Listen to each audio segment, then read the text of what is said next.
Test. S.W.Frost is now live streaming Remnant 2 Thai No Art offers. Please Saturday stream summer over. Oh. Sharkansas Women's Prison Massacre. Sharkansas. They combine the word. I love Sharkansas. Sharktopus. Shark Shock. Shark Side of the Moon.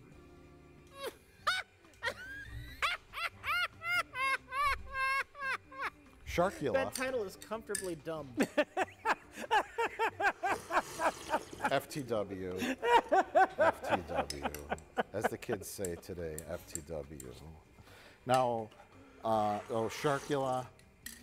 I think that's one of those like sci-fi ones. This one is amazing. I didn't put any of those stupid Sharknado movies on the list because those don't count. Yeah. This one, I really, I read the title and I see the premise in my head, and I think it's great. Shark in Venice. Can you imagine the wonderful action set pieces that could be involved? A shark. I'm assuming it's shit.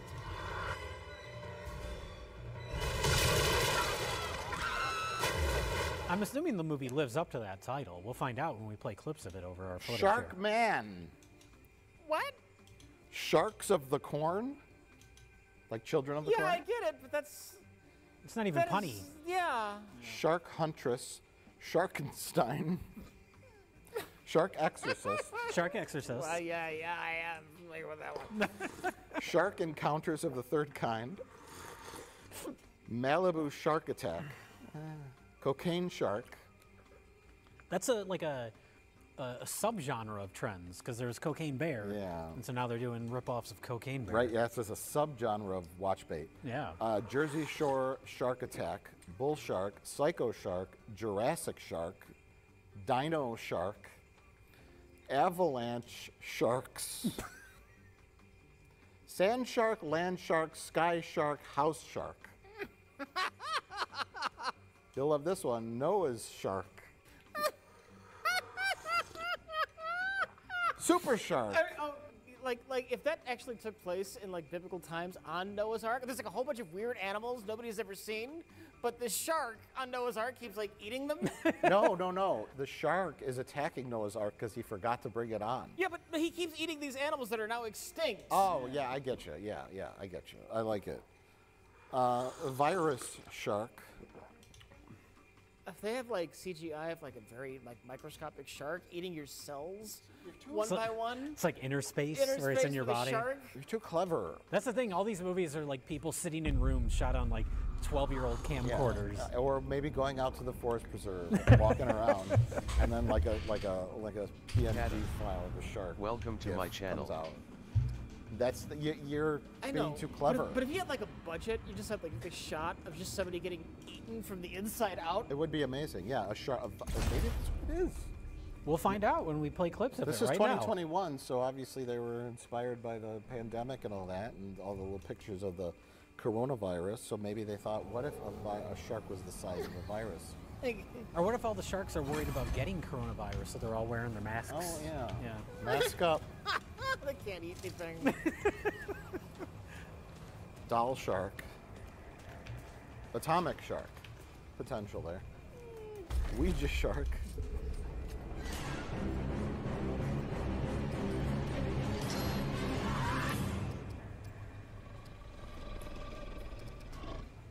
Exorcist/exorcisms. This is another one that has like a subgenre because there was that movie, The Exorcism of Emily Rose. Yeah. That was kind of popular. That was a good movie.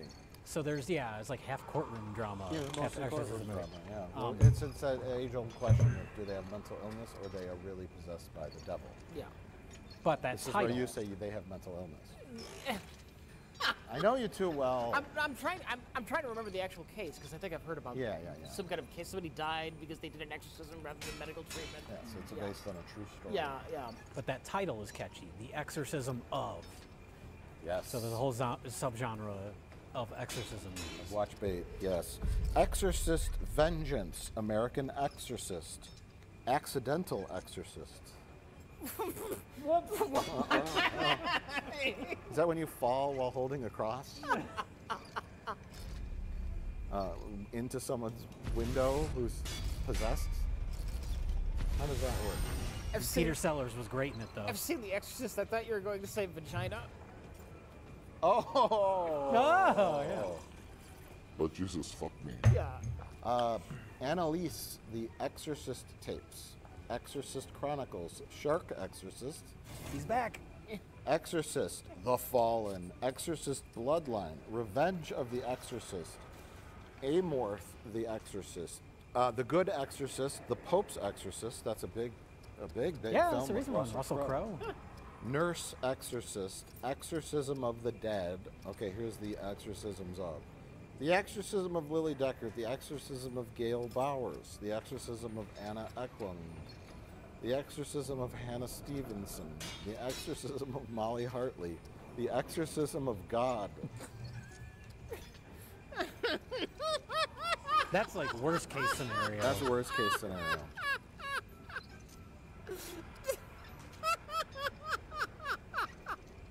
The Exorcism in Amarillo. Amarillo, Texas, right? Oh, Texorcism. That's such a better title. better title. Yeah. Just infinitely witty. It's a curse. This is why you'll never be on Tubi. Yeah, this is why I'll never make a Tubi original. Godless, the Eastfield Exorcism, Demon Exorcism. Well, that's a bit redundant. Oh, Ouija Exorcism, Amityville Exorcism, There we go. American Exorcism, Irish Exorcism, Zombie Exorcism, High School Exorcism, and Exorcism at 60,000 feet. Wow.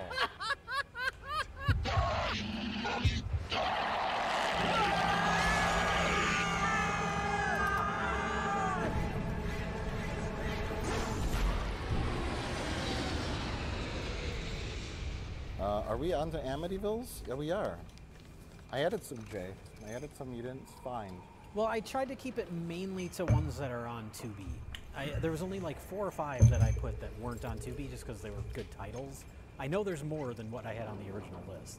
Well, so the criteria is Well, the criteria changes, but you can start with what there's 2 main ones. Amityville is in the title, of course, and you have the iconic pie wedge-shaped windows Oh, yeah. that are in the New Eastern style farmhouse kind of look, and that has to be on your cover. At the very least on the poster, even if it's not in the movie. Yes, and that is something also you can. They can't even copyright that image. No. Even you can't copyright windows. Yeah. And I've noticed Yeah. the house evolves too, because the real house is, kind of a standard looking house, and then they added those windows to like what it looks like a traditional spooky haunted house with like a big tower, and it looks more haunted and more ghostly and less dull. But I'm assuming what a lot of these later Amityville movies do is the same thing because there's the original theatrical movies, and then in the 90s there was like 4 direct-to-video Amityville movies that were still like official sequels, where they didn't take place at the house because they didn't want to bother trying to find a house. So it's haunted items that are from the original Amityville house. So you have one that's a haunted mirror, you have a haunted clock, you have a haunted dollhouse. So that's their way of getting away from even having to bother dealing with a house. So I think a lot of the ones after that kind of follow that trend too. yeah, how do you distinguish when the official Amityville, I guess if they're not produced by like MGM or whoever? Yeah, the 90s direct-to-video ones I don't think were either. So maybe they're not really official sequels, but That's when it was, that's before it was just like 20 people were making Amityville movies every year. It sort of started to slide into the gray area. Yeah. It's a soft landing into the gray area.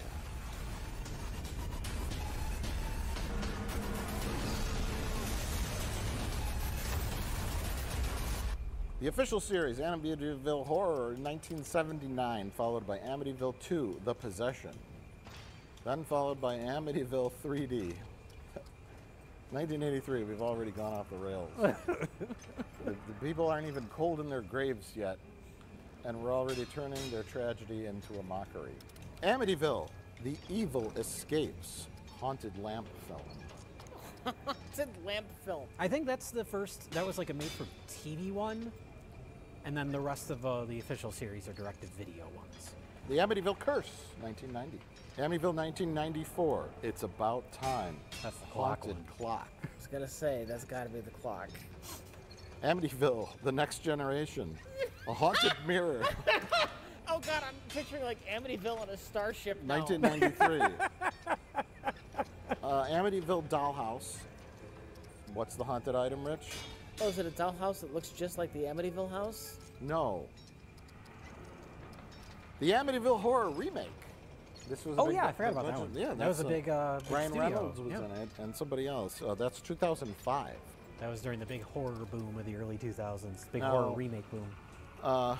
Jay now has identified the following films as the rest, in a loving tribute to Gilligan's Island.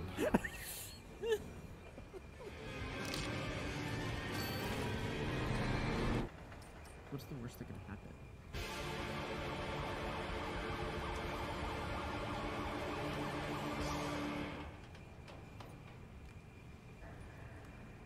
You don't think it was the house, do you?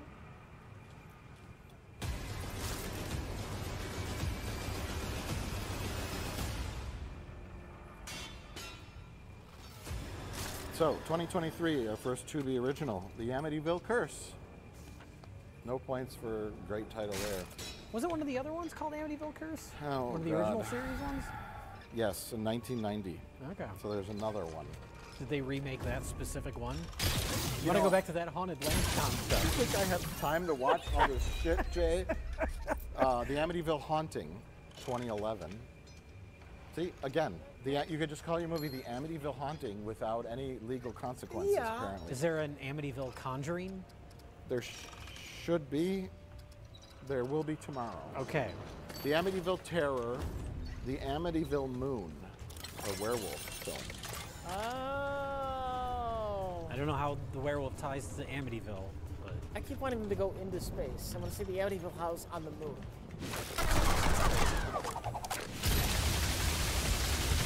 The Amityville Asylum, The Amityville Harvest. Again, like with things like Asylum, werewolves, whatever, just put Amityville in the title. You got it. Box office success. Why did they call that one Amityville of the Yeah. Ghosts of Amityville. Amityville, No Escape. Amityville, The Final Chapter, side note, not related to any other film. but I guess it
sounds official. Oh, this is the final one. We have such low opinions of other human beings. Only people that make the final one. only people that make Amityville movies and people that get tricked and people by that them. watch them. Yeah. The problem is we're normally right. Well, that ties in with a bigger question: is how many people have actually watched any of these? That's a good question. Are there movies on Tubi that just exist that nobody has ever clicked on? Oh, but that's yeah. Amityville: The Resurgence. Amityville Uprising. That's a cop movie. There's cops on the cover. There's cops on the cover. They're like this. Amityville Mount Misery Road. A little clunky there. Amityville Theater, and then there's another movie called Amityville Playhouse. Now the names, the poster's the same, but the title's different. So it might be Oh, it might be the same movie. They changed. distribution, region thing, or change the title. And it was something happened. Now going back, I'm gonna guess what was the cop one? Amityville Uprising. I'm gonna guess Amityville is just a prison, and it's a prison life, but they can still get away with the intentions you get from just calling it Amityville. Well, there's a movie called Amityville Prison. So. Well, that was already done, so they had to call the one Uprising. You're right. Actually, Amityville Prison is 2019. Okay. Uprising is 22. So yeah, you're right. And they wanted to just call it Amityville Prison 2, but the people from Amityville Prison said no. You got to pay us $20 for that right. We don't have that in our budget. Amityville Death House. That stars Eric Roberts. Oh, no way. And it was directed by Mark Polonia. Oh. Feeders. I didn't know Eric Roberts did low-budget films. This is news to me. Amityville Island. See, that one was. I Jaws looked at the poster. related, Yeah, yeah, it has sure. a shark on the cover. Because the town in Jaws is called Amity. It's Amity Island. Oh, 2 birds, 1 stone. Yeah. Amityville Hex. Now this, you'd think it would be about voodoo or some kind of curse, but it's about an evil robot. The cover is just like a robot screaming. But the whole film, if you actually watch it, is probably people in someone's backyard. I see him watching. I keep hearing things in my head to do things.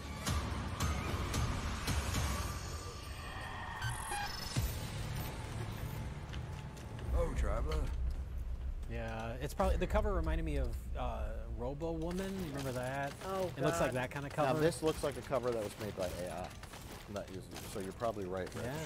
Yeah. Amityville Cult, Amityville Toy Box, Amityville Witches, Amityville Poltergeist. You know where to find I'm surprised there's not more movies taking advantage. I guess Poltergeist isn't as it's like a famous movie. I bet you if we dug up Poltergeist in titles, we'd find it. Maybe. Because that's another one that falls into this, the parameters of this discussion. Amityville Exorcism. Gotta have that, yeah. Amityville Scarecrow. And Amityville Scarecrow 2. That's it. The first one just did so well. Amityville Clown House. Amityville Emmanuel. That's a sexy one. I was gonna say, are you guys aware of the Emmanuel series? Yeah, So yeah. I don't know how erotic this Emmanuel film is, but.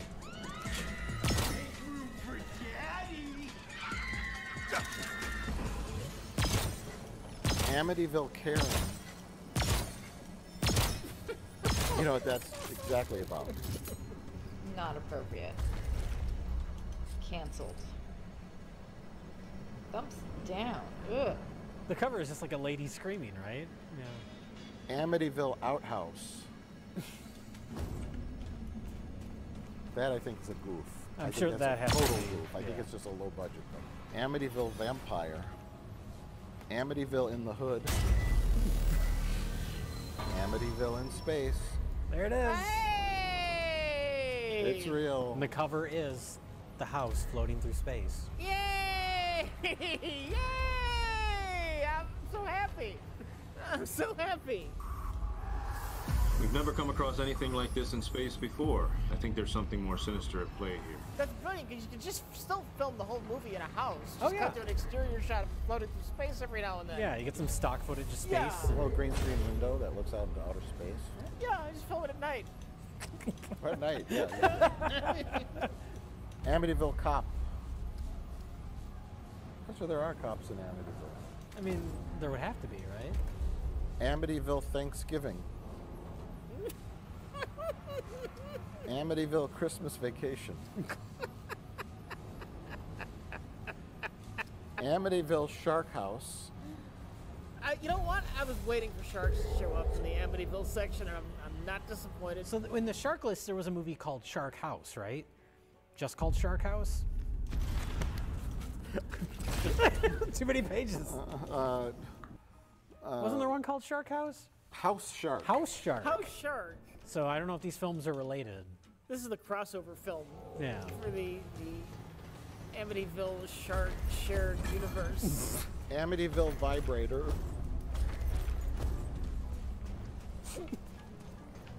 Well, hey, strange. And that's the sequel to Amityville Emmanuel. It's another erotic one. Amityville Death Toilet. No, that's a real feature-length film. Now, I have some big news to announce. Oh, okay. While looking up the poster for Amityville Death Toilet, I'll be here when you get back. I discovered that the creator of Amityville Death Toilet, his Kickstarter was completed. Funding is now underway for the sequel, Amityville Backpack.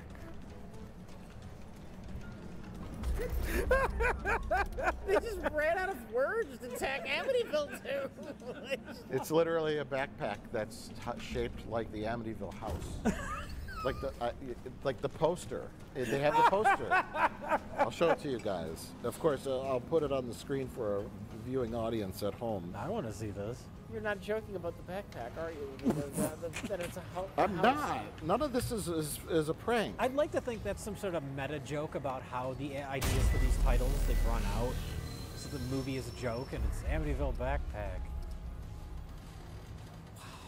See, if you're gonna do a joke, that's a great poster. Actually, I mean, these films. The guy who made the toilet one, like it's not a real movie. It's terrible. The Amityville Backpack. The poster does look kind of nice. Well, it's a nice poster. But well, that's the important part of it. Anybody can make a nice poster. That's the easy thing. I'm gonna say, if you're gonna do a joke about running about ideas, though, you don't do Amityville Backpack. You do Amityville Kitchen Sink. Oh yeah. Again, you're just too clever. I know. Like I see. That's why it don't work for Tubi.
question that people ask me a lot is why I've never covered Tub Girl on this channel. I mean, at this point, I've covered most of the big shock sites. And my answer to that is pretty similar to what my answer for Lemon Party was. That being that there's just not a lot of information out there about the image itself. That being said though, this being one of the biggest classic shock sites around, there is still a lot of lore around it to be covered. And I did come across something that may or may not tell us who was actually behind it. So for today's episode, let's take a look at Tub Girl. Well, I mean, not literally take a look at Tub Girl, because, you know, I like to still have a YouTube channel. But you know what I mean.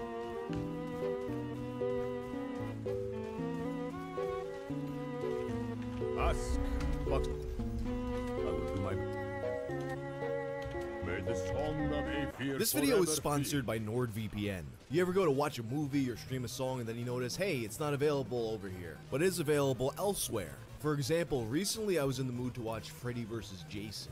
It's not playing on American Netflix, but you know where it is playing? Australia. So I get on NordVPN, travel to Australia, and wouldn't you know it, we get Freddy vs. Jason. NordVPN has thousands of servers worldwide, so whether you want to hide your location for security purposes, or you just want to look at region-locked content, they got you covered. And you can do this on all of your devices. One account lets you secure up to 6 devices in any combination. Right now, you can get a 2-year plan at a huge discount. Plus 4 additional months for free when you use my link, nordvpn.com/wang. Or you can just click the link in the description below. It's the best deal on the internet, risk-free with Nord's 30-day money-back guarantee.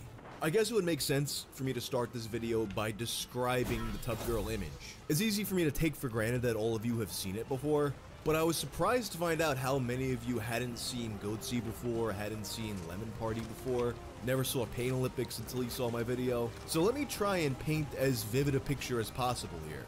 You got a woman lying on her back in a bathtub. She's bent herself completely in half, got her legs behind her head holding her toes in her hands. She's completely naked except for a pair of white, at least originally white, stockings. And she's wearing a mask of some sort. Originally it registered to me as kind of like a Patrick Bateman sort of mask, but taking a closer look, it's more of a pointy 70s superhero mask, like kind of like a Marvel Girl type of deal. But most importantly, there's a giant orangey stream of what appears to be diarrhea shooting out of her puckered rectum, arcing high up into the air and splattering all over her face. And that photographer really caught it at the exact perfect moment. It's a very solid stream at this point, like one of those artsy model photo shoots. Which I guess by some definitions, it kind of is an artsy model photo shoot. I mean, not for nothing, taking a closer look at it now, people used to like make comments about how it's a very well composed artistic image, and I always thought of these comments as being a bit tongue-in-cheek, and for the most part they probably were, but this thing really is more well planned and more well composed than your usual smut. And although there's a complete lack of context around this photo, the way it's selectively censored seems to indicate that it's from Japan. So this image is floating around on the internet in the early 2000s. Before eventually winding up on tubgirl.com in 2002. It was that site where most people would become unintentionally familiar with it. You know how it goes by now, the old deal of you send it to your friend on AIM and they're like, hey, check out this crazy website I found. They're just like, fucking just poop splatter on her face. And there's actually a lot of debate over where this image first emerged. Some sources credit the website Consumption Junction. If you don't remember Consumption Junction, the best way I can describe it, imagine if Rotten.com had a baby with E-Bomb. It was largely a mix of user-submitted content that was kind of a mix of funny stuff and fucked up stuff. This is how they describe themselves. With all that technology and the internet have to offer, most websites still ignore the fundamental element that drives everything: people. And what do we know about people? People are fucking sick. Remove us from the trappings of civilization and morality, and we're just a tribe of shaved apes who like to fuck, laugh, and watch things die. Stop denying your instincts. Interestingly enough, the website tubgirl.com would eventually come to redirect directly to Consumption Junction, leading me to believe that that website was likely created by someone associated with Consumption Junction. Ultimately, Consumption Junction itself was sold, and it still exists currently, but it's just a normal porn site now. Although it's kind of funny to me that they still keep the vintage logo. Other sources claim that the image originated on Style Project. Style Project is a website that I feel like more of you are going to be familiar with. It just constantly found itself in the middle of controversy, often regarded, especially in its time, as the most fucked up website on the internet. So much so that it's actually the only time I've ever seen a website literally excluded from the Internet Archive. And at the same time, it had a big hand in shaping that early internet culture in a way that most shock content aggregators just didn't. It was sold in 2010, and currently, like Consumption Junction, it's also just the porn site. I'll probably go more in depth about the site itself in a future video, but honestly, I don't think the source of TubGirl was either of these websites, because every reference to them being so seems to point to the year 2001. Meanwhile, it appeared on Rotten.com in December of 2000, with the caption, "It just shows how far Ali Sheedy's career has gone." That being said though, if you look at either the Consumption Junction upload or the Rotten.com upload, they each have a watermark that takes up the bottom of the picture. Later uploads of this image have the watermarked part of the picture simply cropped out entirely. But both of these sites featured the full image, which means that there had to be an unedited version of it floating around earlier that both of these sites had access to. And in that regard, a lot of people seem to point to the Something Awful forums as the actual origin of this image online. And considering how much stuff, especially in that time period, would pop up there first before spreading everywhere, it sounds like a really reasonable theory. So it goes through the usual cycle that shock sites did at the time. You got people tricking each other into looking at it, people making reaction videos to it. The initial interest peaks in the summer of 2005 and then again in 2007. It was in 2007 that perhaps one of the most infamous TubGirl incidents happened. It was on October 19th of 2007 that TubGirl was posted to the front page of Kotaku. It would remain there for 20 whole minutes. Eventually it was taken down and Kotaku would issue an apology. While I have control over what our writers do and can control to some extent what our readers do, I unfortunately have no control over what other Gawker editors do. Today, one took it upon themselves to post a very inappropriate photo on the top of Kotaku using someone else's name. We immediately worked to have it removed, but thanks to the inner tubes, the photo was on the top of the site for 20 minutes. There are jokes. I don't mind being the butt of them, but I do mind someone ruining the credibility I have worked so hard to build and maintain. I apologize deeply for having that photo pop up on top of our site and also into your office, your home, and probably indelibly into your mind. It would later be revealed that the image was posted by Gizmodo editor Brian Lamb. This had all been a prank related to a Halo competition between the two websites. And surprisingly, after making his own apology, Brian was allowed to keep his job. It was also around this time that a second TubGirl image would emerge. I mean, there were already lots of parodies and copycats, but I mean a second image that appears to be from the same origin.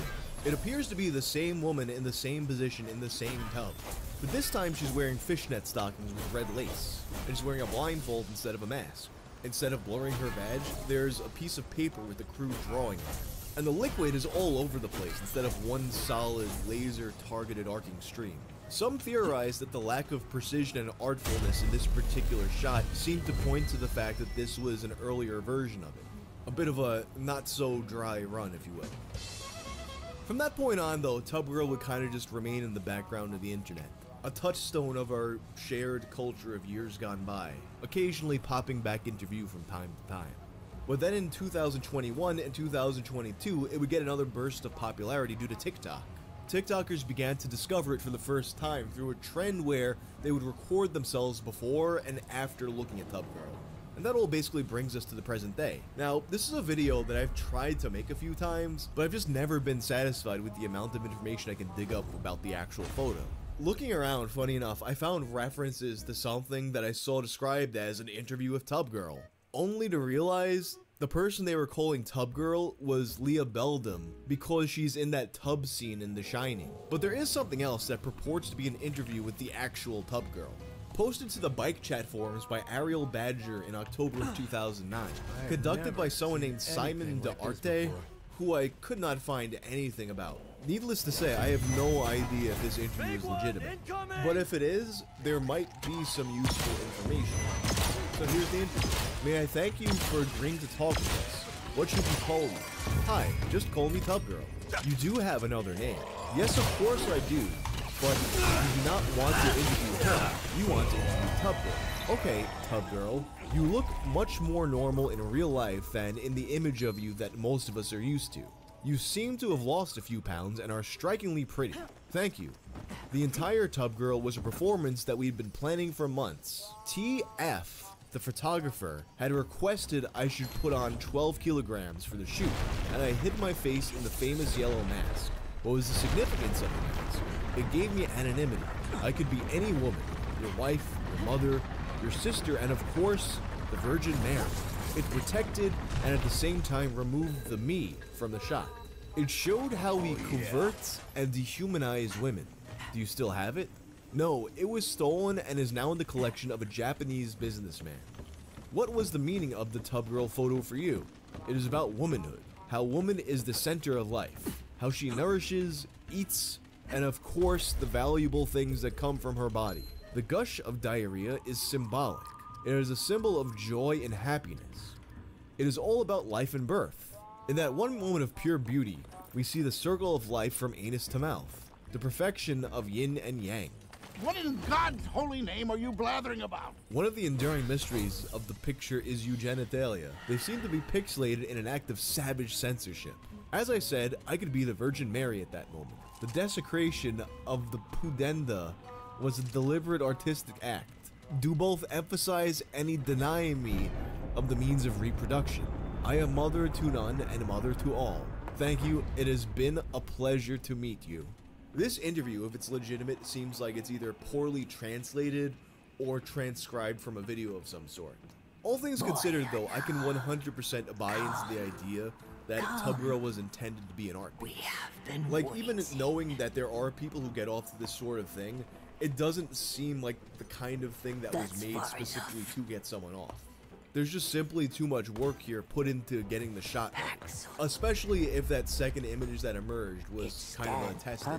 And if it's the case that this interview is legitimate, then I guess we know that the photographer's initials are TF. I'm not well versed in the world of art photography, but if any of you are and know of a TF who does stuff like this, that could be our guy. But that's pretty much all we know at this point. If you like this video, be sure to turn on notifications and check out my video about goats. Mount.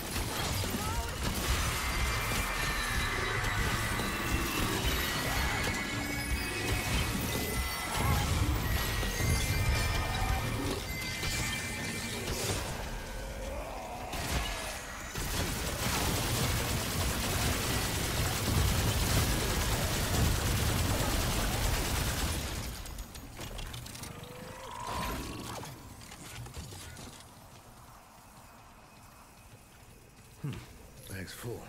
Strong as the deck, dauntless, ruthless. It has passed the test. It is the one. It but she pressed like her, but dark. Let it spell them. Babe, does it? We want this. Peak and at the end. With our world. Could not approve.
Here?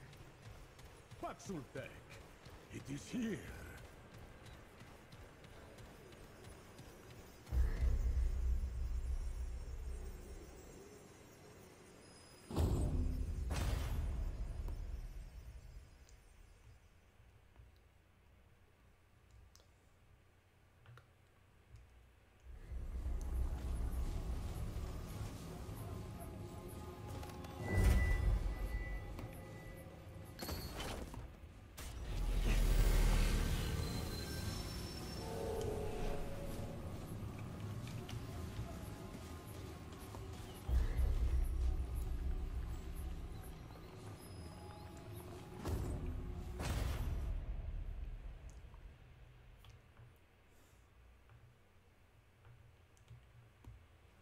Oh, Sultek, we must speak again.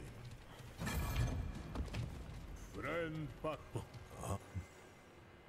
it travel but be I'm quite the one. Alas, the forest Eve some they got yet now I feel it would yet listen to me. May it return again.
kind of beast is this? I see. I seek the... You want to answer these and do choose wisely.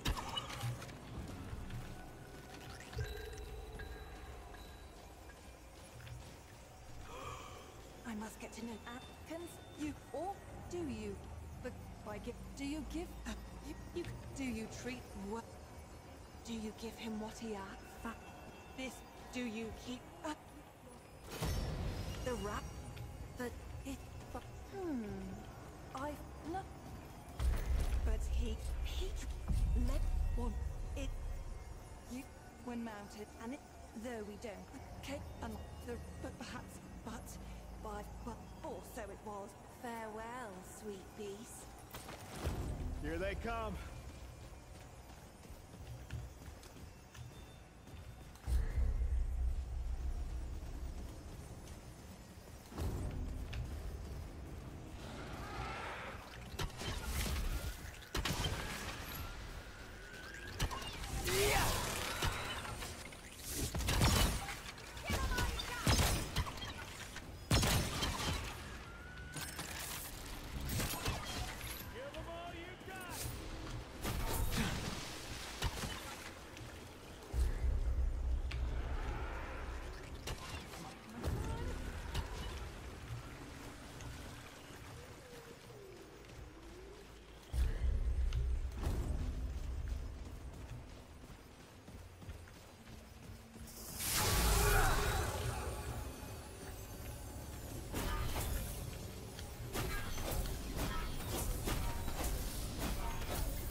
Thanks for that.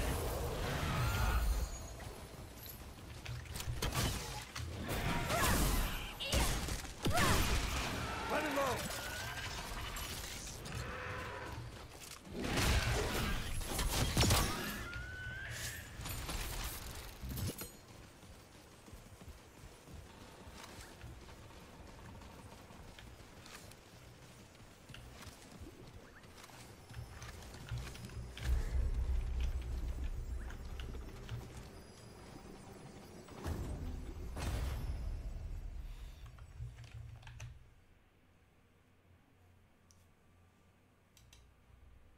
Content creators have fallen for many reasons. Three that something profit are in standard decline. The creator refuses to innovate or is burnt out, so they are outgrown and eventually drop upward. Then there's scandalous decline. The creator is involved in something where accusations are thrown against them.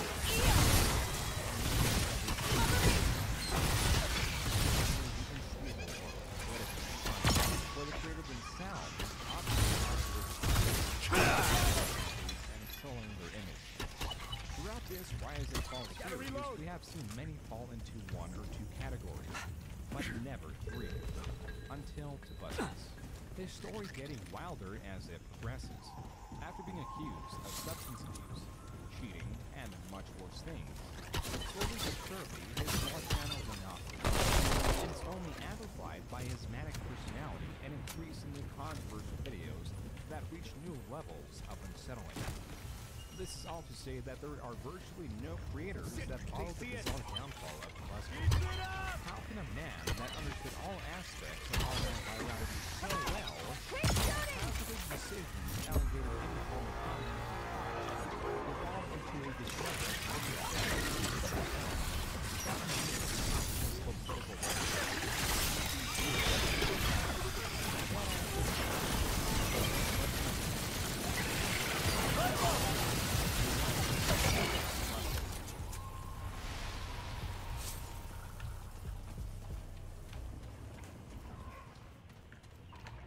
Before we get into the video, I'd like to thank the sponsor of this video, Ridge, who makes high-quality wallets, as before, and containers, which is something I didn't know they make, but I'm glad I found out they do make them.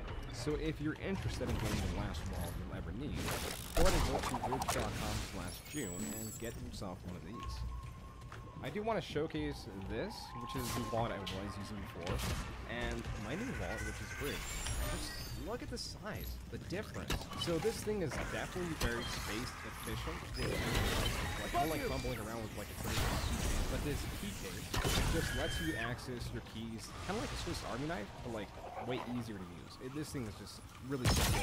And right now you can save up to 40% on some Bridge products through the 17th if you use my creator code or my which is simple. It's bridge.com/June. Sponsor over, back to the video. To break down Toby Turner, it's best to start from his upbringing. Born on March 3rd, 1985 in Mississippi, but growing up in Florida, his development there no doubt played many roles into the type of adult he'd become. Like his reputation in those environments, he had the nurture to take care of his mother and was not concerned by his age. Other aspects of his childhood, like his home, set a foundation for a creative outlet, including the basic instruments. These events would not benefit everyone, but these have certainly benefited farmers, which is what Toby was, especially in high school, who, according to this interview, won acting competitions where he claimed to outperform his friend and classmate, Alan Richson, known for his role as Thad Castle in the Spike original series Blue Mountain State. It was still in this period that Toby developed many ideas that would showcase his acting talent and writing. Is there any more milk? HVDES. Welcome to my channel. Great. Sorry, maybe you should just go to the store and shop around for some more.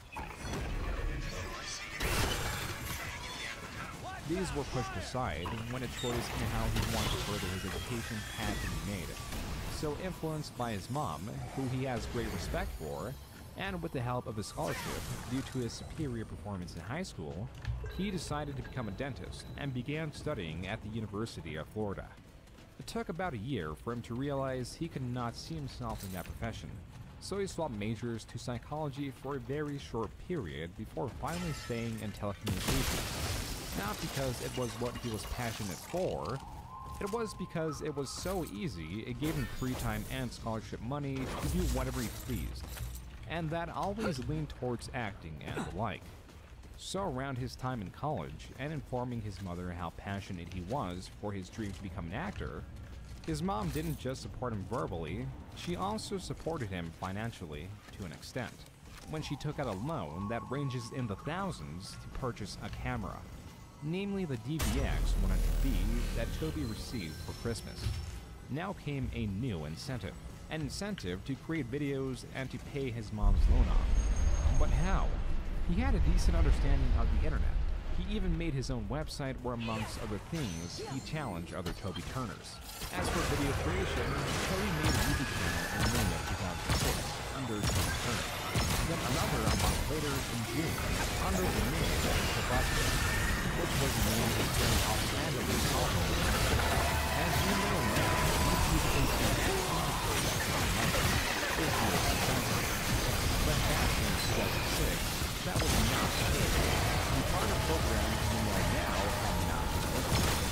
But when you search a video hosting website, there was one that offered payments to select creators by a like YouTube now, this website doesn't exist. But unlike YouTube, content creators would only just receive payments.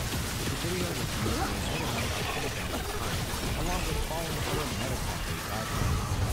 So, with this website, Metacamp the pay is just a static rate of 90% or $5 With this platform of market success, he just needed audio videos. And for Toby, with the way his mind works, those were easy to hold the videos owed to his character, like an advanced understanding of early clickbait and his willingness to experiment. Though the first available video on his YouTube channel is a skit involving a obvious sketches like these, inspired by the channel Smosh, hardly got Toby any attention. Even still, In these first uploads, he already had a confidence in his character, or maybe a comfort in what he was doing that was easily noticeable. Everything he did felt intentional and practiced. Even paired with his chaotic energy, there was never a hint of being camera shy. While some creators struggle to work their way at conveying a more natural presence in front of the camera, Toby had it right away.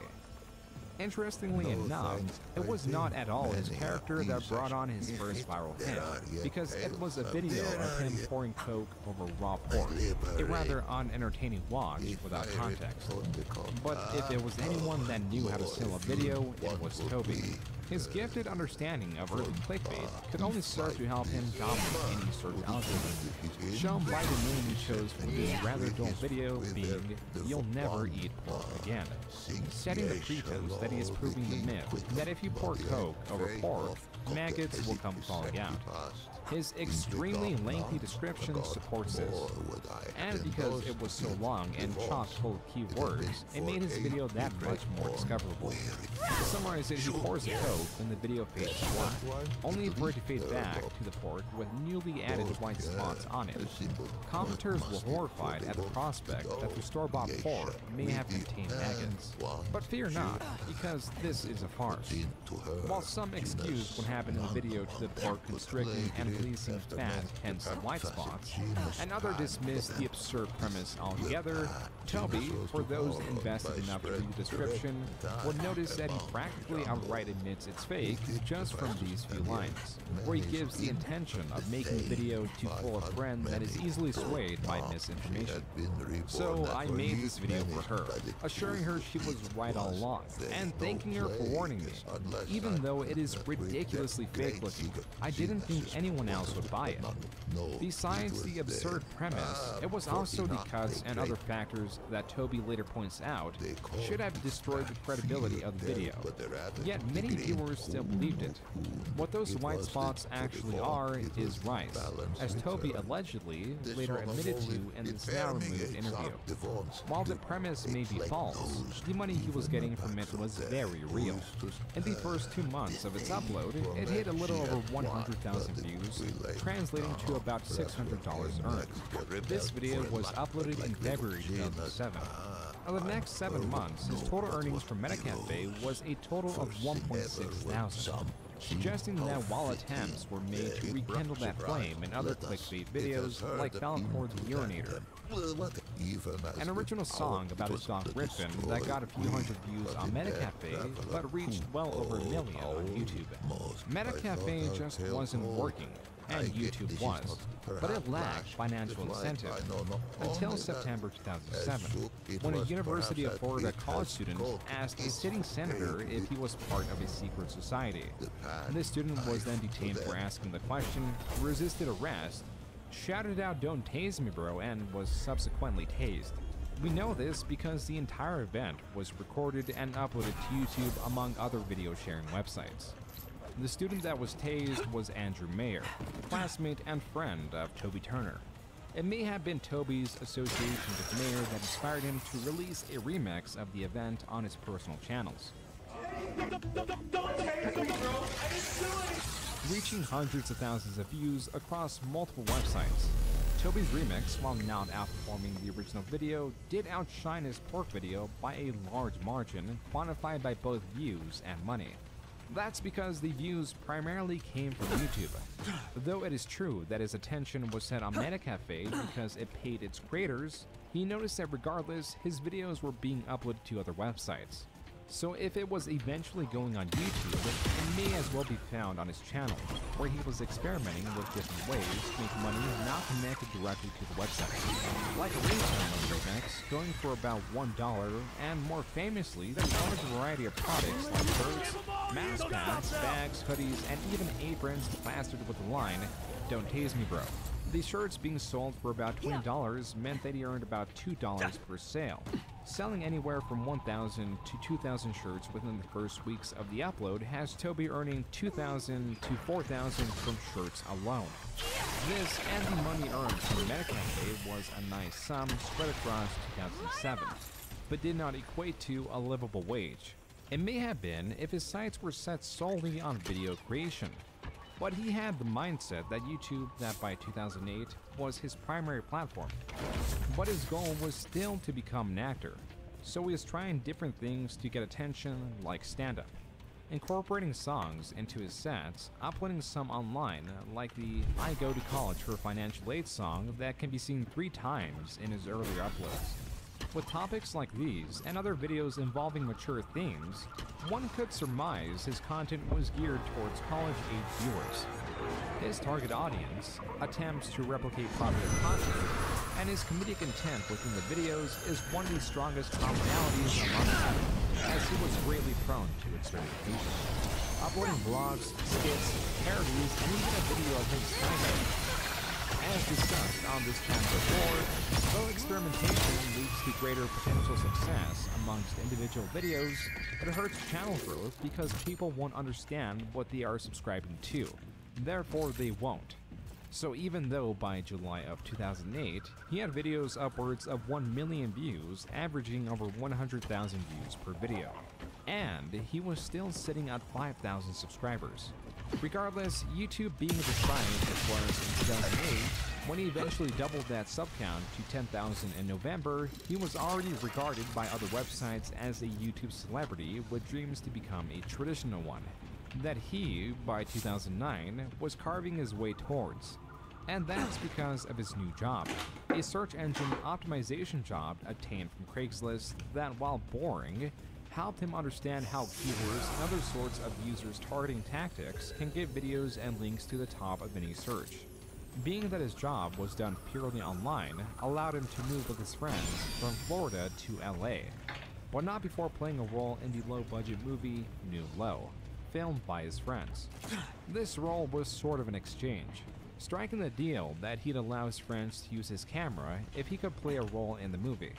Clips of the movie can be seen in his 1-minute reel uploaded in February of 2009. Like some portions of his channel, this was made in an effort to get hired for professional work. But even with that intent, there continue to be videos that lack traditional media themes. For example, his remix of David After the Dentist, uploaded to his channel just as the original video exploded in popularity, giving similar attention to his remix. His newfound understanding of search engine optimization had a tremendous impact on his channel, as he further packed the descriptions in his videos with long stories, often not related directly to the video. Regardless, the packing of keywords would boost the video to the top of the search during a primitive and easier to manipulate stage of YouTube's algorithm. Take, for example, this video titled 5-Hour Energy, a small energy shot drink that has been widely advertised across the United States. Even the description is related to the title in what seems to be a copy of what you would expect the 5-Hour Energy wiki to look like. But in the video, he is discussing what seems to be a knockoff product, 8-Hour Energy, made by an entirely different company.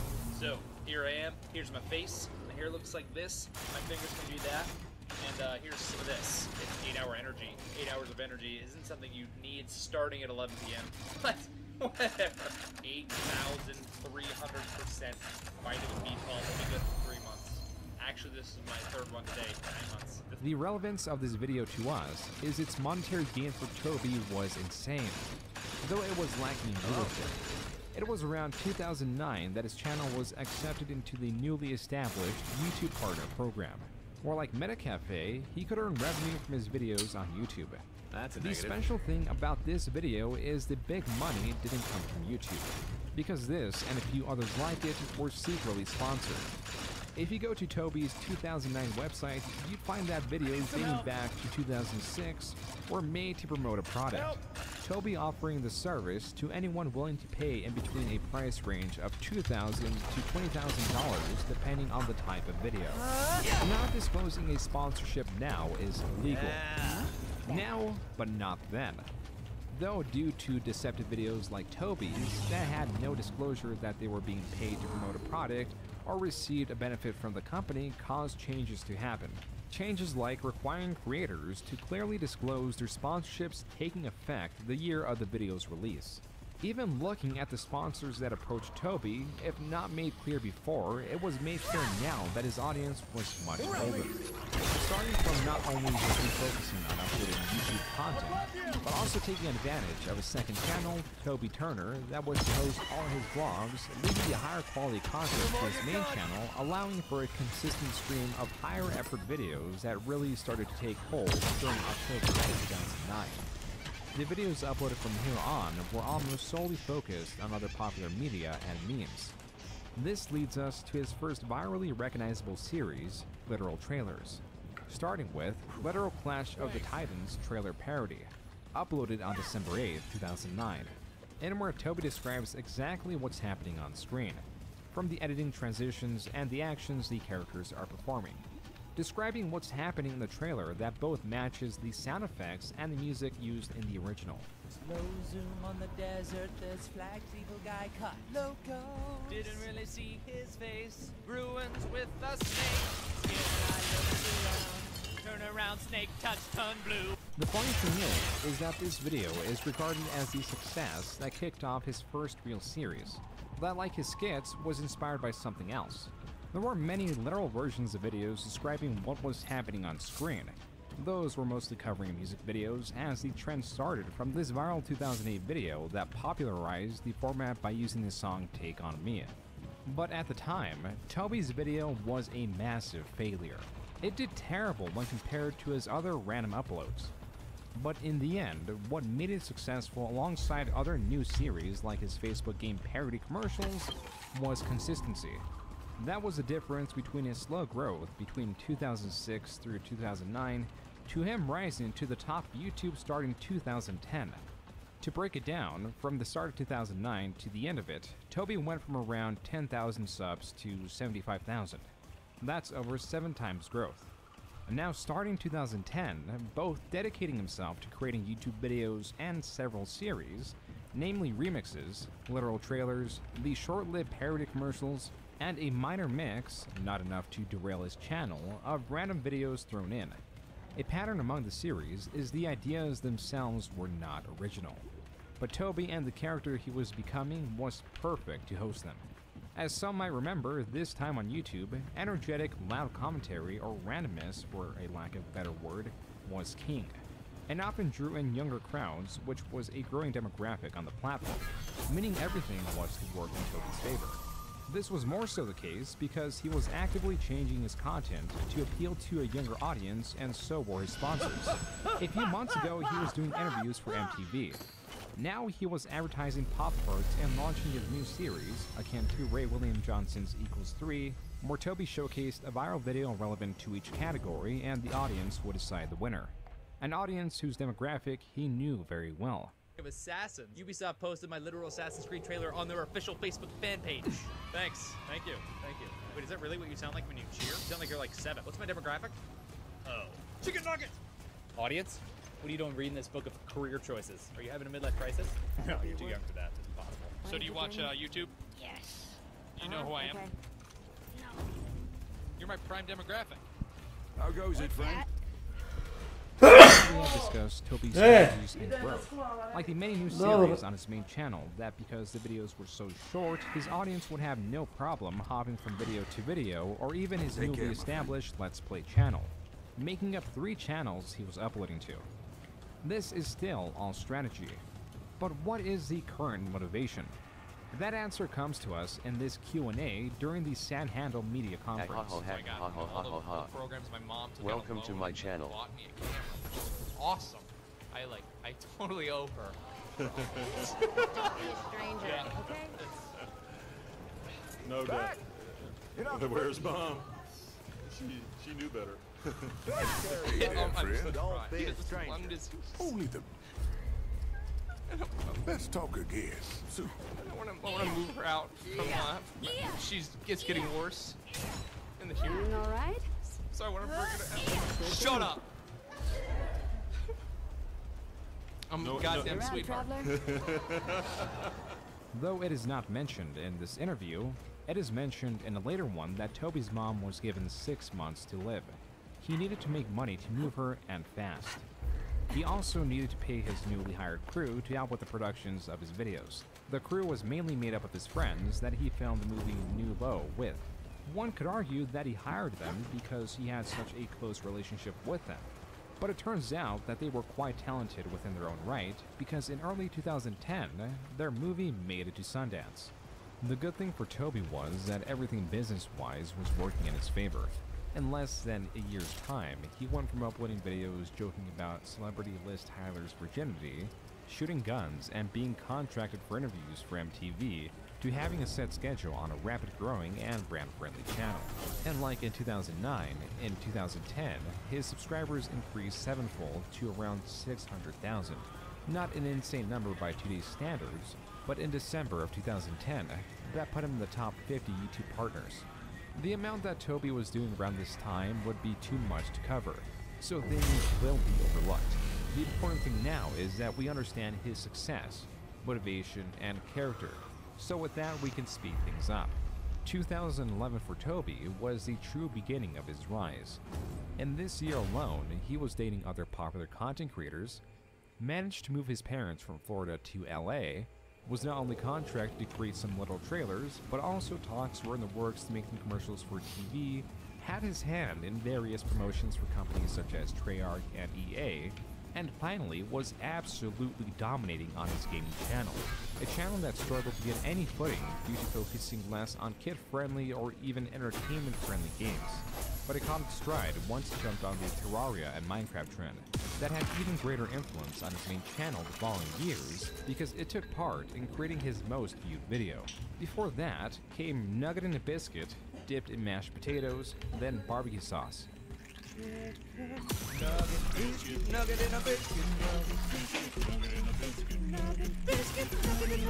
While it may not appeal to adults, this song about a nugget in a biscuit was peak humor or entertainment for a child in 2011.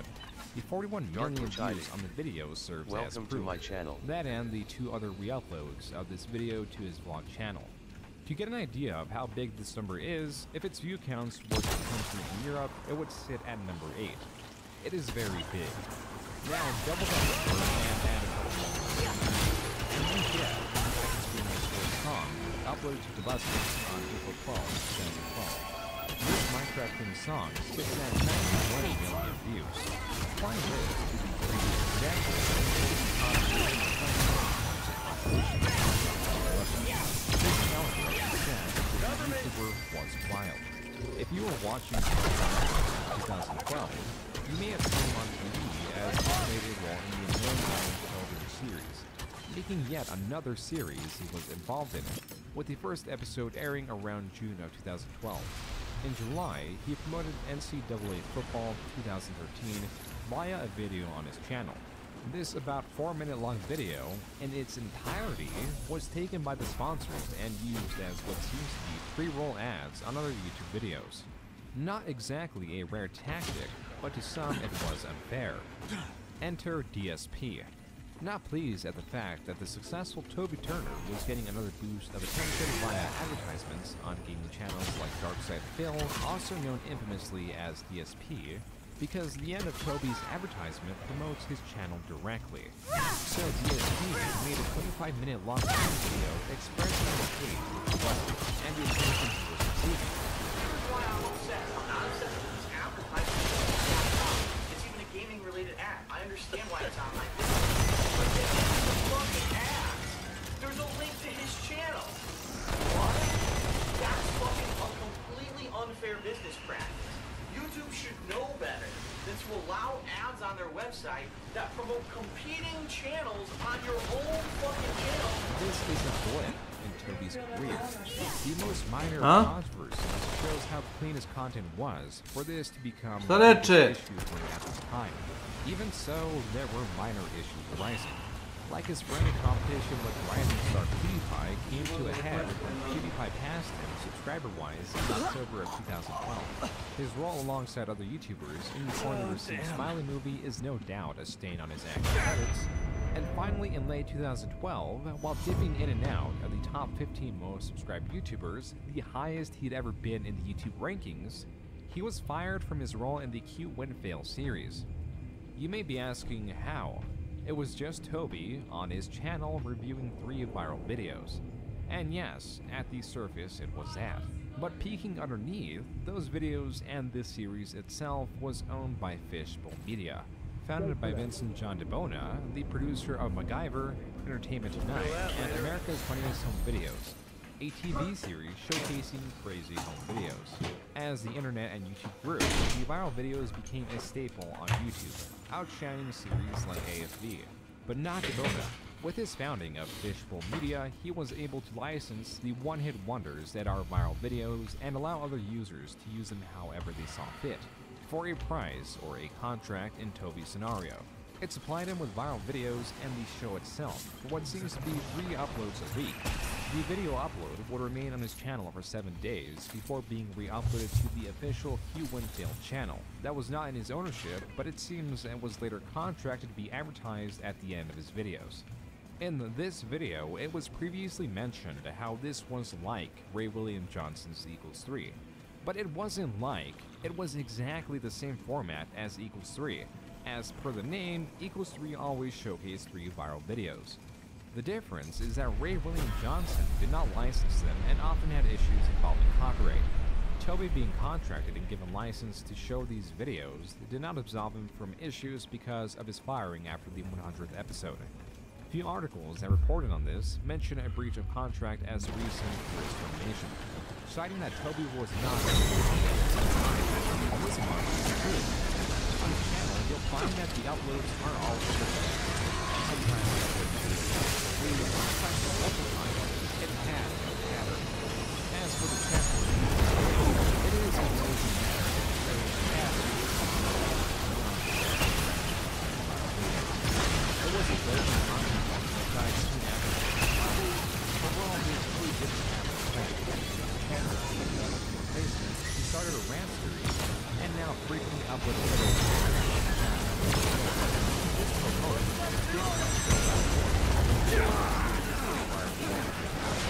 it's not correct to say that he went bad against easy content compared to his other content, and helped build his channel with much of his videos. 73 in 2012, 78 in 2013, which is interesting because those were all without the support of the series. But there has been an anomaly as over 36 uploads for 2013 were in August of 2015, 30 of which came from the Griffin Commercial Playlist, a series of short videos that like to take Griffin voices over the thoughts of his dog as if Griffin was talking to the camera. These ones were specifically filmed for Cartoon Network to promote the ongoing cartoons, and were also uploaded to Toby's channel. Hello everyone, I'm Griffin, and Toby has been hired to make some TV commercials for Cartoon Network, but he didn't want to post them to YouTube because it would look sponsored. But I don't care if he looks like a big sellout, so I'm just...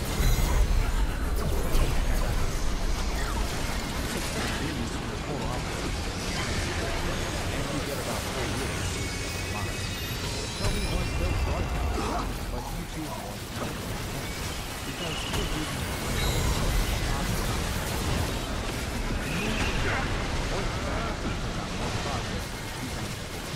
might develop from his video creation time needed to save his time. The worst thing about it is the game is sacrificed across almost 26 uploads for the entirety of 2014 That is 1/3 of last year's uploads. This graph of his monthly views and subscribers reflects this accurately, as his views were more than half that year.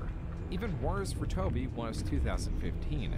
He upped his videos to 36 in total, but lost was any viral video that boosted his averages. YouTube was still growing tremendously, just no longer with Toby. His once popular literal trailers could not stop it. In fact, his literal trailers that were not catered to relevant topics like they once were almost all sponsored by smaller games. Somehow the quality in these were even worse than his first literal trailers. In much of this literal trailer in particular, the audio quality is so bad it's hard to make out even 2 words in big chunks of it. Just listen to this unaltered segment of his video.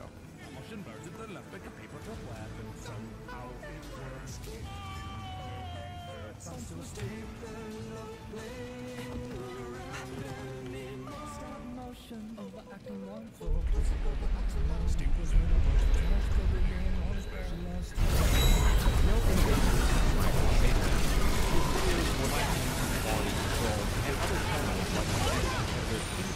evolving from Let's Plays to commentary. While Busters was staying the same throughout. He was still using the same that and Brother Death Hill the most Minecraft predates Game by 7 years. His energy and character was higher than he always had vlog-style videos on his main channel, even though he had a own editing before. The videos were successful, and now he has a channel with many vlogs like the format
the controversy that destroys the creator's image.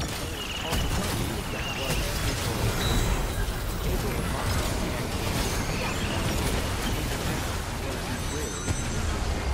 was found on Tumblr April 8th. We should have went, though we don't have the entirety, but we were hoping to be allocated. The more minor ones state that Toby has a history of drug abuse and possibly a bipolar disorder.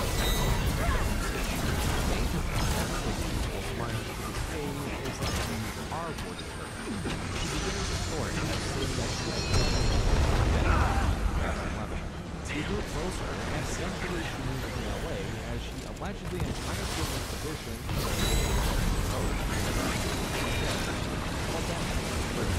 There exist many screenshots including videos of April and Toby's contact. So that much is not true. She didn't know and spent time with Toby Turner. And throughout the years, they had a sexual relationship where Toby would fluctuate on the type of relationship they were in. But all throughout, slept with other women and was effectively a cheater. Fast forward to 2013, we go into a night where she claims Toby was particularly angry because he had his car towed after he parked in a 30-minute parking spot at a restaurant, but remained longer than the allotted time. The combination of this and the drug high fading away left Toby in a sour mood. Here is where April claims they went back home and Toby let his frustrations out on his kitchen, kicking the stove and punching the pantry door. Here we get this picture later on. Toby, as April then goes on to verbally abuse her and kick her out. But as she was leaving, he apologizes profusely, they embrace, and as she is panicking, lays her down on the bed and he has his way with her while she is mumbling to stop. Then on February 26, she goes on to say that as she was leaving his place, she took a shot of vodka that, under Toby's alleged admittance, was laced with Molly.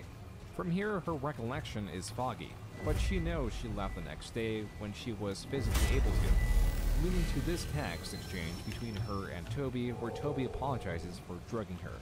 When home, she regrets not going to the hospital or police and mentions the previous encounters with Toby almost led to her taking her life. The reason she is coming out with this now is the memories came back to her after seeing a toy of Tobuscus at Toys R Us, labeling him a hero when she felt otherwise. As of gay, this is essentially unresolved as there is a lack of hard evidence. The text messages could be faked along with the photos of the pantry door. There's also the standard complaint of people asking why she didn't go to the police, though she claims she did at the time. Regardless, with the current evidence, it's hard to prove either side. The thing is, her attribution was not the only one. There was this one by Claire Lourdes released the same day that stands with April, stating that she had a similar experience, but refuses to divulge any details. Then a day later, Amelia Talent. I'm here to back up April in the fact that I do not doubt her story at all.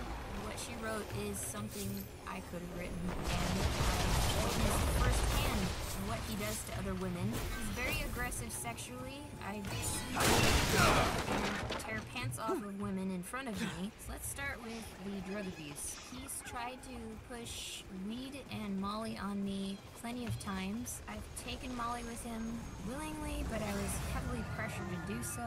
And even on one occasion, he had Molly on his tongue and he kissed me and I didn't know it, and so I had to take it because it got into my mouth. So I don't doubt that he put drugs into her shot. During this whole time, he would waffle. He's just a bipolar mess. Would say one second how he really wants to get to know me, and then another second he would say, I need space and I need you to leave. He would also try to get me to move in with him, and there are many occasions in which I found other women that I caught him with, and that he's even admitted on his own in text message. Her now deleted video backs up April's claims of Toby's sexual aggressiveness, cheating, and drug abuse. But there were other opposing perspectives uploaded a few days later, like Carol Babbitt's video, where she, like the other women, had a sexual relationship with Toby but did not seek out to commit, as she was already in an open relationship. In this video, Tara backs up the claims that Toby had a serious drug problem, and often lie about his relationship. She takes it off by reviewing Amelia's claim that Toby drugged her on road by saying that the way she was introduced to Toby, Amelia did drugs on her own accord and slept with Toby all while being married. She knows this because she's the one who did the But to preface this, if you did watch Amelia Talon's video, where she talked about Toby, I was actually the girl that she mentioned in the video who introduced them. And one thing to kind of prove that everything is based on perspective is that she left a lot out in that video. She completely victimized herself, which is fine. I mean, some shitty shit happened to her. But she didn't mention that when I introduced them, she was married. And she went ahead and slept with him the same day of her own accord, and took Molly the same day of her own accord. And the reason that I stopped talking to her, among many other things in our relationship beforehand as models and as gamers, and as friends, was because on the car ride home, she told me that she, something along the lines of, finally knows what love feels like. And to me, that was just like, this is fucking crazy. As for the claims of violence, she opposes that as well, as Toby, according to her, was unwilling to even show her at her request. She also says she only received traditional. And as far as being sexually abusive, I remember one time that I asked him to choke me and he felt really bad about it. And he did it like 2 seconds later. I can't imagine him being more rough than I was wrong. And yeah, I like rough fun, but that's just not the relationship that I had with him. I had no problem with that. And as far as verbal abuse, I can't even imagine that really. He said nothing to me but that I'm perfect, I'm amazing, I'm gorgeous, I'm awesome. Never anything down to me. I can't say that these things didn't happen. I just feel like there's different contexts to different things, and you can't just immediately especially just because you have some shit on you. From her experience, she believes Toby, still being a very open person, would not force himself on someone, though he was very pushy at times. When you read the blog post from that girl April, it's just like she keeps going back, and at some point, fool me once, shame on you, fool me 100 times, it's kind of my fault too. And I'm not saying that Toby is without his flaws, because he is definitely a sadly flawed human being. He's fighting demons that none of us understand, so to sit there and judge him just because you saw him as someone who is some heavenly, non-human being entitled to you, is just a little ridiculous. I've never had him force himself on me. I've never had him feed me anything without my knowledge. When I firmly say no, no meant no. And I also saw him interact with a lot of other girls. So I feel like these girls that are making these hate posts about how he's or forcing drugs on people, if that did happen, we all don't know, and we don't know. I really don't feel like Toby could have possibly had malicious intent. Others share this image of Toby, a serial cheater to the point that he could find someone he hadn't cheated on in recent time. Most famously, though, he cheated on Jacqueline Glenn, a person Tara promoted in her video as covering the situation better. After all, she was an ex of Toby Turner. In Jacqueline's video, she reinforces the returning image of a woman that requires praise and attention from others. But also that whenever she puts her foot down, Toby will not push her any further to do anything she did not want.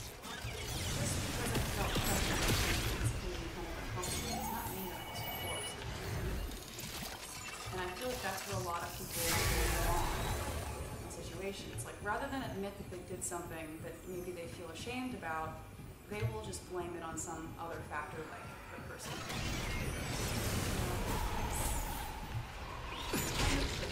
Likes to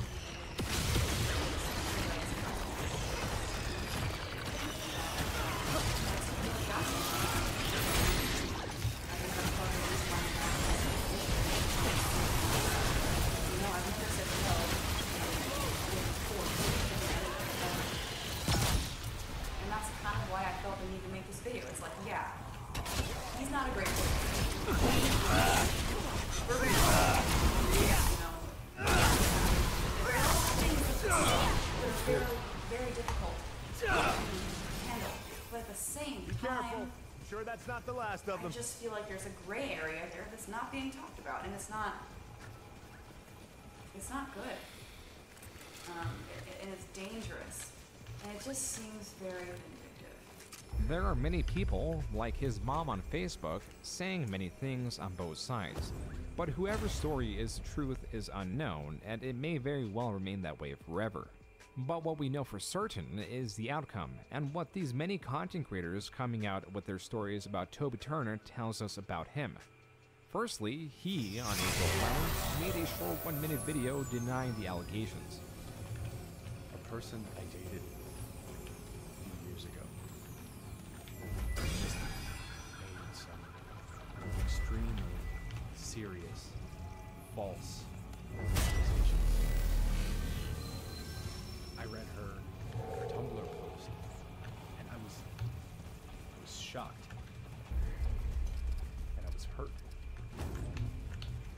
These allegations are absolutely false. That was For a video like this, it received a surprisingly low amount of dislikes. The same was true for the videos following that were uploaded significantly later because of the hiatus this brought on. So Toby's videos were virtually all positively received. The same could not be said for how his community viewed April or even Amelia, who had since then deleted her video. There also exists what seems to be fans of Toby trying to poke holes in April's claims through Tumblr posts, though these are poorly made and largely rely on assumptions. If anything, this combined opinion of Toby being this drug abuser gave him some sympathy amongst his viewers, as content creator friends, not just exes, tell a story about Toby's descent, of him falling into his fame and his worldview being warped by worship, as felt the Franco alludes towards his coverage of Toby. It's Monday, welcome back to the Franco Show. We're going to be talking about one main topic today. It was the most requested, it's one of the most talked about things today. Toby Turner, of course, has been a huge YouTuber, massively successful for many, many years now. Whether it be for his trailer videos, his personal channel, and for his games. Before we jump into my opinion, let's explain what is happening. YouTuber April F. made a very, very large number of posts which accused Toby Turner of sexual assault. The post is called Please Back the Bucket if you want to read it in full. Well, in the post, he cited that 5 years, that was really emotional, physical abuse, her one time.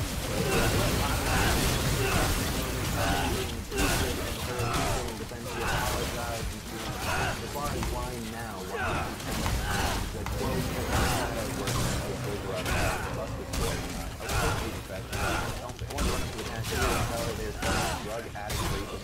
It is true that content, but controversy as severe as what Toby was accused of would theoretically make that more difficult. but it didn't in his audience's eyes. An audience that was already diminishing due to his decline in popularity that began several years ago. This is to say that it didn't hurt his view counts more than his lack of motivation and uploads already was. What it was hurting was his ability to break into traditional media. Just take a look at his credits on his wiki page. Notice how only 2 credits are given beyond 2016. One as Almond Butter Guy for Hyperlinked, and the fuck happened with playing the supporting role of Reynolds. He even had a role, though minor, voicing Adaman for a Marvel mobile game. But like this toy line and other products promoting him, it vanished. When it comes to traditional media, especially media for children, your image must be clean. What these credits tell us is that there is a universal blacklisting of Toby Turner, so he was now constrained to his YouTube channels. And an interesting thing happened to his vlog channel that he once uploaded regularly to, with colorful and upbeat thumbnails and titles. The contents of the vlogs reflect this colder change, but Toby's character didn't. It's an eerie contrast of him playing the energetic character Toby Turner full of random laughter and constant motion when talking about things like getting swatted in October of 2016. You wake up and you're like, 700,000 missed calls. You're like, ah! Why? So people like get your phone number and they leak it and you gotta change it again, and like it's gotten to the point where I call the same person every time to change my number. Because I've done it, you know, so many times. They're like I call them, I'm like, like, can I speak to Teresa? And they're like, oh, yeah, Toby? Oh, yeah, I get it. Already got a new one for you. Isn't that awesome? Dude, I got swatted, and I didn't even talk about it for a while. Just because I wanted to be my own. Fire incoming! Where somebody comes to your house, doesn't knock, doesn't ring the doorbell, which is great, convenient, so you can talk to them faster. So they just have a team of 8 people just battering around your door down. They just run into guns into your face, and they're like, where is she? And you're like, what? And they're like, where's the hostage? So apparently, there was like a murder at my house. So I moved, because I don't want that to happen. What a fun wake-up call. Yes, if you're going through horrible stuff in your life, just know it could be worse, and it will be better. I know, because like, I don't know. I thought, oh. It is important to mention there was a significant amount of time separating these two styles, because after his controversy, he uploaded a single vlog in June, then took a 3-month-long break before uploading again in October, with what seems to be a lack of an editor, as most of them are one continuous string of raw footage with few cuts in between. Cutting much of the random ramblings was necessary, not just for the entertainment aspect, but also it helped him from derailing into random thoughts, then swapping back to his main subject, which he was mostly doing now. Like this song, talking about the game series Civilization to emailing a random axe. So, pretty nice day today and yesterday. Thanks for asking.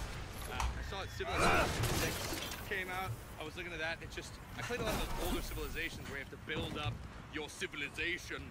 Self-explanatory. And then you fly up into space, and that's the end of the game.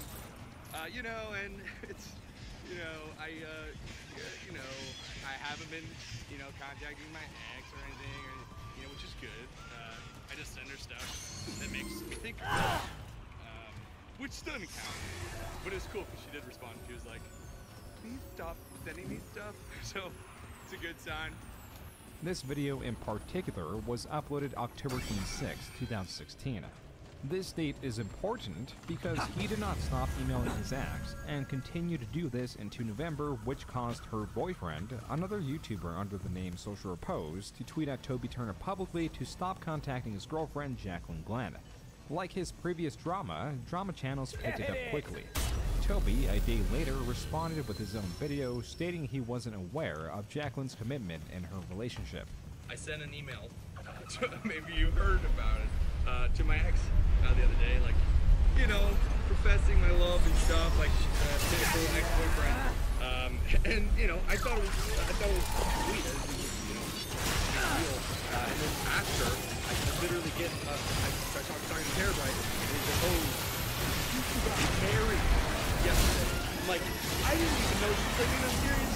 thing. Like, I mean, Oh, yeah. So then I guess it's on Scarce's channel talking about me being Seth's ex-boyfriend. I mean, she was a 2-minute walk from my house. I don't show up at her. I sent an email. I sent her an email when Trump got elected. It's so funny.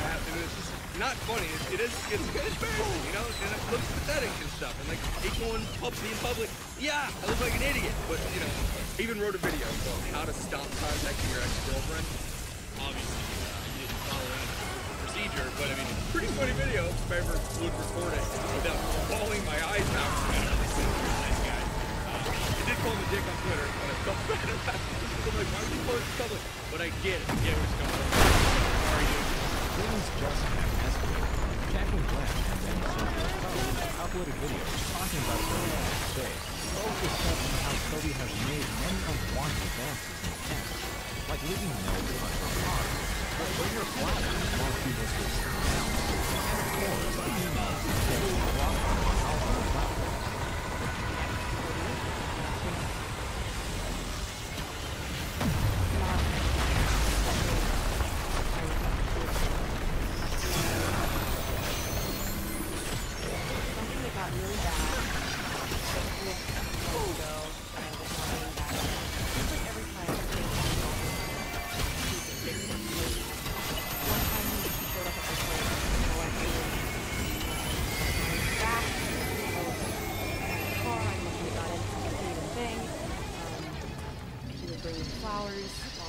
Someone else. It was very awkward, and now you know, he won't stop sending me emails, and the reason why it's emails is because I have him blocked on text messages, on Twitter, on all social media.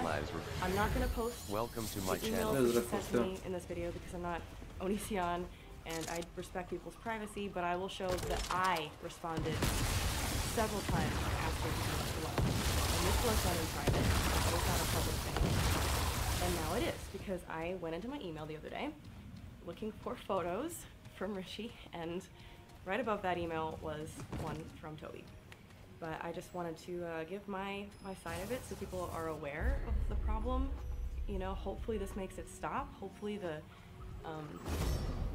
possibly fear of more information coming out will be enough to like get him to stop messaging me. The main purpose of them making these videos was to deter Toby from making any future advances, as Jacqueline telling him no was not working. Toby, in his follow-up videos, declares he will stop and gives the motivation that in the past she told him this. But you know, it's over, and I get it. I'm not gonna be hung up on it. We were together, and we cared a lot about each other, and she like helped me out through a hard time. And then she told me if I loved her to never give up, which was a while back, but still, like, I'm still like, oh, well, that's in my head somewhere, and I'm doing my thing. I'm happy, I'm fine. Me laughing in this video at all is not because I think the whole thing's not serious, but you just have to laugh sometimes. This whole situation has been hard, and relationships are complicated, and you know, just didn't work out. The end. I'm gonna start out there one more time. It's been a freaking tough year. I don't know how to handle this kind of year, so you know. Nothing too major came from this drama. The respective audiences supported their creators and things moved on. Those on Toby's side feeling sympathetic for his recently drama-filled life were contrasted by those on Jacqueline's video calling Toby a psychopath and a stalker, a label many channels were now using to describe Toby. Sticking to the theme of the